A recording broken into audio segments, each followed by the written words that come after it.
So I woke up to this post, which was kind of surprising, honestly, but I think that this is kind of brilliant. And I think that this is what we're going to start to see more of in the future. You know, there's been a lot of discourse and discussion over like generative AI use just in general in game development, what that looks like, and the relationship between the art form and those tools. And I've been of the mind that I think even if it becomes widespread within certain studios, I do think that there will be almost like, I used the comparison before of like the certified organic sticker on some like fruits and vegetables. I think there's going to be stuff like that, but for gaming, where it's like, this game was made with no AI tools, and people will like potentially even be willing to pay a premium for that, like an organic apple that's a little more expensive than the one covered in the Walmart spray, whatever it is. But what happened here was fascinating. So there is a game upcoming, I'm sure you guys have seen it, called Phantom Blade Zero. Okay, I've actually had the pleasure of playing this on a couple of occasions. Excuse me, sorry, my lungs are upset with me. And this is coming from a studio out of China called S Game, and it is crazy. It looks wild. The animation quality is ridiculous. It's just really, really cool. It's really cool. And it just keeps getting better and better. I tried it first, Summer Games Fest 2024. And even this past summer, it was even better. And now it's slated for release at some point this year. It could be really, really big. But what happened with this? Well, yeah, this like the marionette puppet combat, it's just crazy, dude. It's just crazy. So what happened with these guys? Well, they issued this post off of their official X page. What does it say? Well, let's go through it. It's a book, okay? They wrote a lot. Okay, this is a letter from the S Game CEO, Soulframe. I think he goes by S. That's like his official, like he goes by S. That's just what they call him, which is funny. Phantom Blade Zero. Okay, what were they saying? What were they saying? Refocus, Luke, refocus.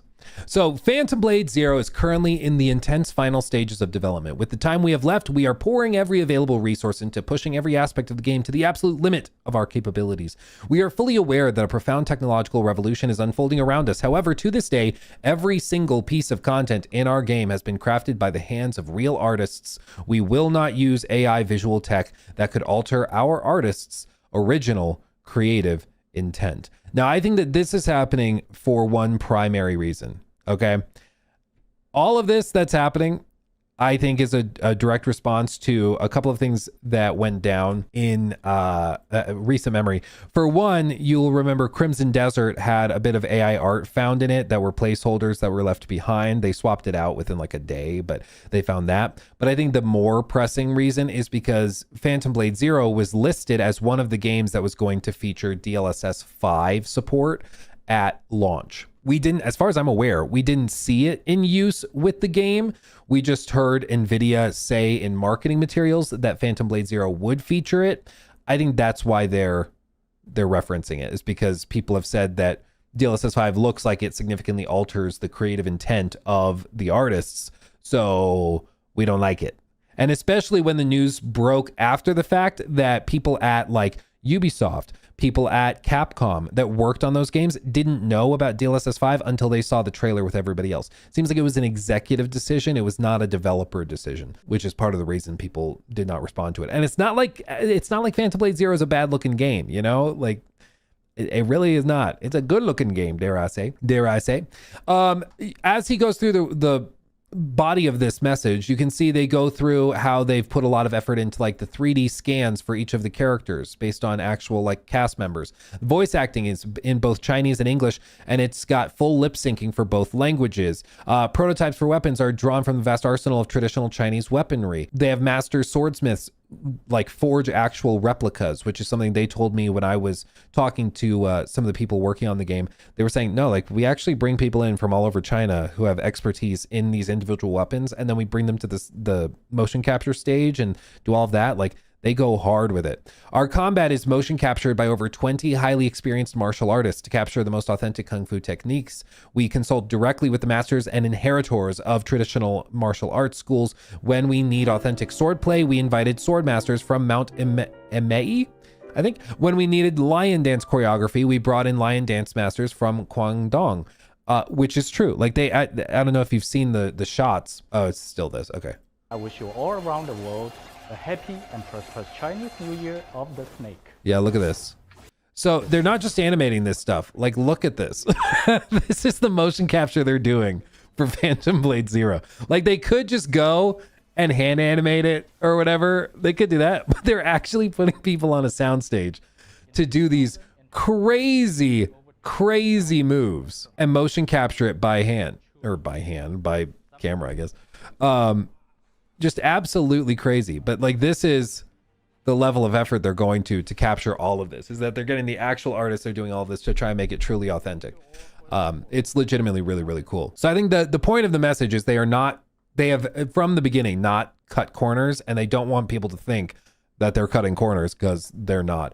Of course, we also visited many stunning locations across China, from ancestral halls in Fujian to ancient towns in Zhejiang, I think, and even old steel factories in Beijing. We scanned these places or reimagined them in unexpected combinations to build something truly original, the visual identity we created and defined as Kung Fu Punk. The game also features a series of guiding maps. These are not AI generated, nor are they digital paintings at all. They were hand-drawn using Chinese brushes and Zhuan paper, rice paper, by young artists from the Chinese Painting Department and the Central Academy of Fine Arts. We firmly believe that human artistry is not merely a means for creating value, it is the value itself. S-Game didn't just hire a group of developers to make a game. Rather, in the pursuit of continuously building an exceptional, passionate team, we decided to make a game everyone here could be deeply proud of. We can't wait for y'all to experience the difference in Phantom Blade Zero in just a few months. And here they have some of those snippets. So here's the actual depictions where they're showing, like, no, they actually drew it on rice paper with like traditional brushes, actual motion capture, the actual cast that was face scanned into the game. Like, they've done it. They've done each of the steps, which is really cool. It's really, really cool. And I will say, I mean, having seen a lot of it firsthand, it's pretty incredible what they've been able to do so far. So I am very, very interested in seeing how that game turns out. I think that could be one of those games that kind of blows up pretty massively. I don't know if it'll be quite on the level of like Black Myth Wukong, but it very well could end up being huge. Just wait. But as for what I think this kind of indicates of future directions, I think that this is the same approach that's going to be taken by a lot of studios in coming years, where they are going to basically say, we could use these AI tools, we've chosen not to. So it's like an intentional choice to not take that shortcut. It's like, you know, going and buying a sculpture or commissioning a sculpture from a guy that could use power tools, but instead does it by hand. People are willing to, like, the thing that's done by hand is perceived as more valuable. Even though they may look the same at the end of the day, the process that was used to get to that end destination, I think people do care about. Not everybody. Some people won't give a crap. They just want the same game for cheaper. So if you can cut corners with generative AI, they probably don't care. But I do think there's a lot of people out there who appreciate the artistry that goes into it, you know, and are willing to reward that specifically. So it's going to be fascinating to see kind of how it plays out. But I think to see also a Chinese studio, a big Chinese studio coming out and specifically saying we're not doing generative AI stuff is really encouraging, because it's been one of the fears is that like Chinese development is already way more affordable and cheaper than Western game development. And so if they were to also start using generative AI tools and stuff, it could make it just crazy cheap. And if the quality level is imperceptible to most people, then it could really be disastrous for like the Western game dev market. But the fact that they're coming out and being like very purist when it comes to the art form of game design is just really cool. It's really fascinating.